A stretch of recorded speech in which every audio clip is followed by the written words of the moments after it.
तो इस वीडियो में हम बात करने वाले हैं तुम्हारे और मेरे फेवरेट कैरेक्टर ओबितो के बारे में। ओबितो की लाइफ स्टोरी स्टार्ट होती है और ओबितो का जन्म होता है उचिहा क्लैन में। बट पूरी सीरीज में उसके पेरेंट्स को ना ही दिखाया गया था ना ही उनके बारे में बताया गया। ओबितो बचपन से ही अपनी ग्रैंड मदर के साथ रहता था एंड वो अकेडमी में बिल्कुल नारुतो की तरह वीक और रिन को पसंद करता था, बट रिन काकाशी को पसंद करती थी। एंड फिर अकेडमी में ओबितो, रिन और काकाशी की टीम बनी थी एंड उनके सेंसी थे मिनाटो। अब एक टाइम पर मिनाटो किसी काम से बाहर था और तब तीनों एक मिशन पर जाते हैं, जहां मिशन के दौरान ओबितो काकाशी को बचाते हुए एक बहुत बड़े पत्थर के नीचे दब जाता है और उसकी पूरी राइट साइड की बॉडी पत्थर के नीचे दब के डिस्ट्रॉय हो जाती है। और अब ओबितो मरने की हालत में था एंड मरते मरते वो अपनी लेफ्ट शारिंगन निकाल के काकाशी को दे देता है और काकाशी को रिन का ध्यान रखने को कहता है। और फिर काकाशी और रिन वहाँ से भाग जाते हैं और अब मदारा को दिखाया जाता है जो काफ़ी बूढ़ा था। वो आकर ओबितो को वहाँ से बचा लेता है और उसकी राइट बॉडी ज़ेत्सु की मदद से सही करवा देता है।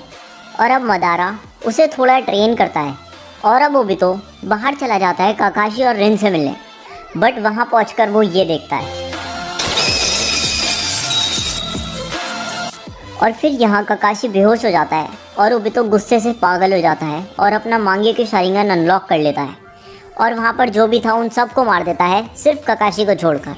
और मदारा के पास वापस लौट जाता है क्योंकि मदारा ने उसे इन्फिनिट त्सुकियोमी के बारे में बताया था, जहाँ वो और रिन वापस से एक अच्छी ज़िंदगी बिता सकते हैं। और फिर कुछ टाइम मदारा के साथ ट्रेनिंग करने के बाद मदारा मारा जाता है और अब ओबितो 9 टेल्स को हासिल करने के लिए कोनोहा पर हमला कर देता है, जिस वजह से ही नारुतो के पेरेंट्स यानी कुशिना और मिनाटो मारे जाते हैं। और अब कुछ टाइम बीत जाता है और ओबितो भी बड़ा हो जाता है और अकात्सुकी को बनाता है, जिनका काम होता है सारे टेल्ड बीस्ट को इकट्ठा करना, और वो ये काम कर भी लेते हैं। और अब बचते हैं तो 9 टेल्स और 8 टेल्स। और दूसरी तरफ ओबितो सास्के से बात करता है और उसे इताची का सारा सच बता देता है, जिससे सास्के का इटर्नल मांगेक्यू शारिंगन अनलॉक हो जाता है। और अब ओबितो एक मीटिंग में पहुंच जाता है जहां सारे नेशंस के लीडर की मीटिंग चल रही होती है एंड वहां जाकर वो 4th great Ninja war start करने का अनाउंसमेंट कर देता है। और फिर थोड़े टाइम में 4th great Ninja war start हो जाती है और अब मदारा को भी रीएनिमेशन जुत्सु से वापस जिंदा कर दिया जाता है।